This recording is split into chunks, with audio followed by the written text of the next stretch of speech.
Tout le monde connaît bien sûr les 7 merveilles du monde, ces 7 œuvres architecturales considérées comme les plus extraordinaires du monde antique.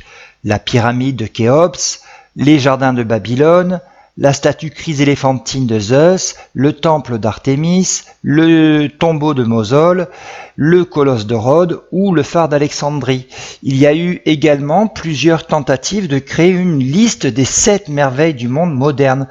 Le tunnel sous la Manche entre la France et l'Angleterre, le pont du Golden Gate de San Francisco, le Machu Picchu, la Grande Muraille de Chine, le Christ Rédempteur ont tour à tour été récompensés. Et moi, je vous propose ma liste des 7 merveilles du monde de la France. Ce sont 7 monuments qui, pour moi, pourraient faire partie des 7 merveilles du monde. Allez, c'est parti.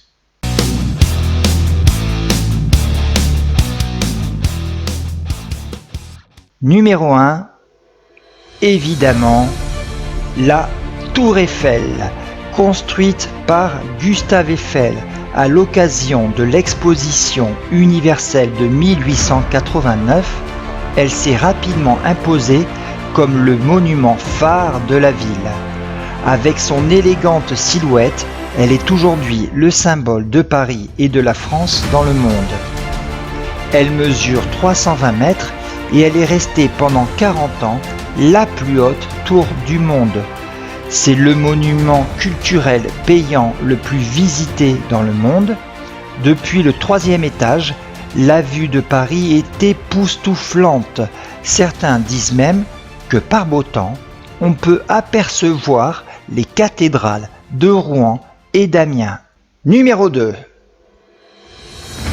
Le Mont Saint-Michel. Le Mont Saint-Michel est une toute petite commune de France dans le département de la Manche qui doit sa popularité à son emplacement peu habituel. Elle se trouve sur l'île Saint-Michel, située dans la baie de Saint-Malo, en région Normandie. Tout en haut du rocher culmine l'abbaye construite pour l'archange Saint-Michel. Il s'agit du monument français le plus visité en dehors des sites qui se trouvent en région parisienne.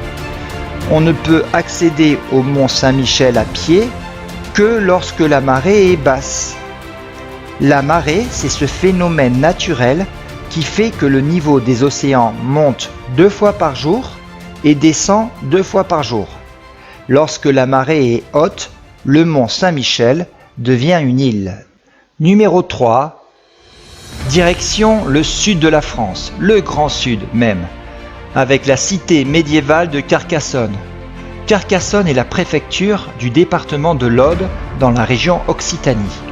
Il s'agit d'une cité fortifiée, c'est-à-dire qu'il y a des remparts tout autour de la cité qui datent de la période gallo-romaine. La cité doit sa renommée mondiale à sa double enceinte, ses 3 km de fortification et ses 52 tours qui dominent la vallée de l'Aude. Et ce qui surprend le plus les touristes qui viennent visiter ce monument inscrit au patrimoine mondial de l'UNESCO en 1997, c'est que oui, des gens habitent et vivent à l'intérieur de la cité. Quelle chance!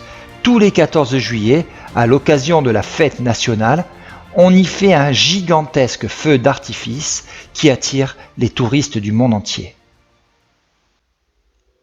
4e merveille de la France, le somptueux, le majestueux château de Versailles. Ce château incroyable se trouve à Versailles, à quelques kilomètres de Paris. C'est l'ancienne demeure des rois de France, Louis XIV, Louis XV et le malheureux Louis XVI. Ce château est aussi un symbole de la monarchie absolue et de l'extravagance des rois de France. Le château compte plus de 700 pièces, de quoi inviter quelques amis. Et il y a 2153 fenêtres.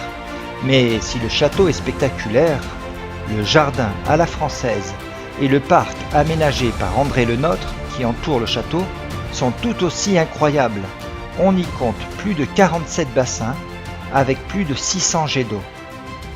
Louis XIV, le roi Soleil, est arrivé dans cette modeste demeure en 1682. Autre chiffre intéressant, le roi Louis XIV s'est baigné 43 fois en 26 ans. Ce roi était aussi propre que modeste. Numéro 5. Le château de Fontainebleau.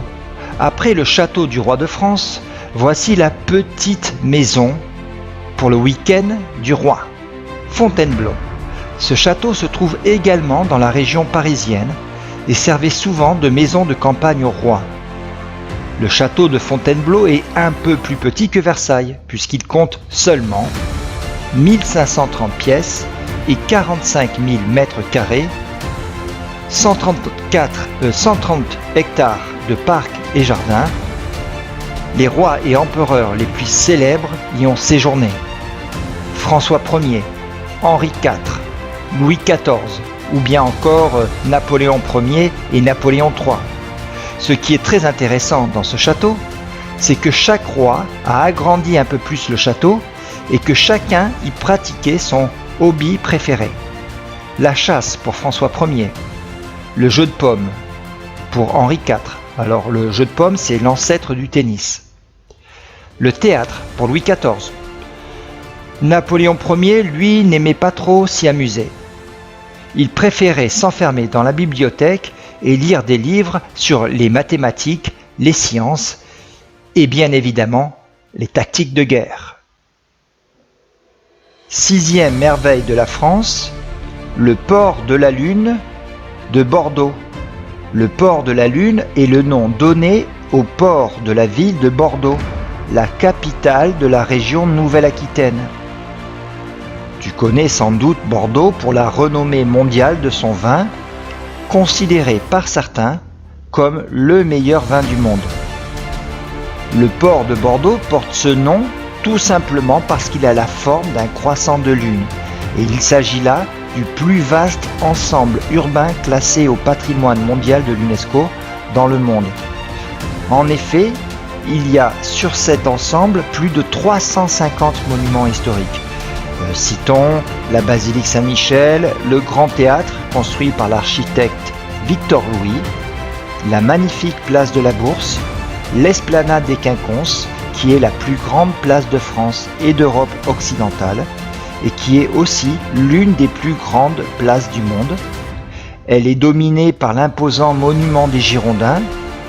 Je pourrais également citer la grosse cloche, que voici, la grande synagogue, la cathédrale Saint-André, le pont de Pierre. En fait, c'est pratiquement tout le centre-ville qui est classé au patrimoine mondial de l'UNESCO.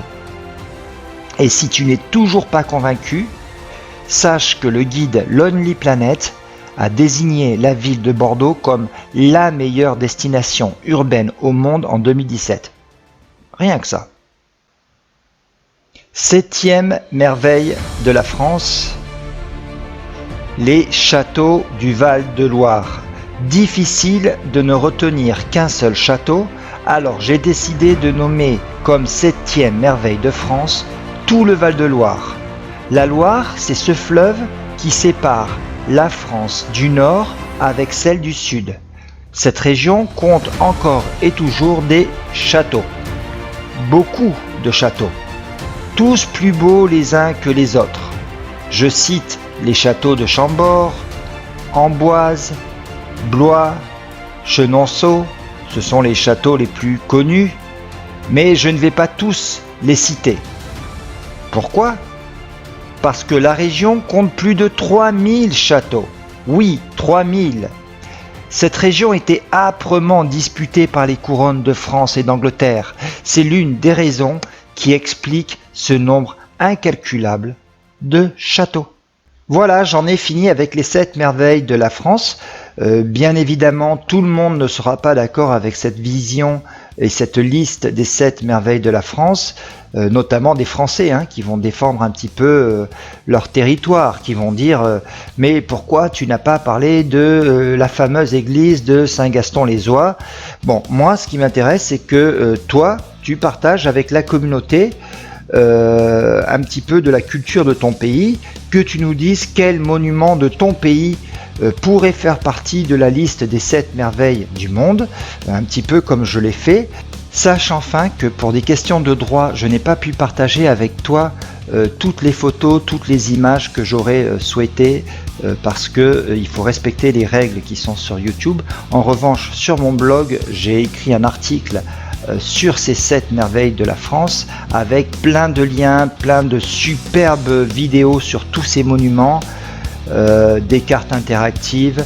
Vraiment, je t'invite sur mon blog, je te laisse le lien dans les commentaires. Voilà. Il ne me reste plus qu'à te dire au revoir et puis à très bientôt, à la semaine prochaine tout simplement. Pense à t'abonner aussi à ma chaîne si ce n'est pas déjà fait. Ciao.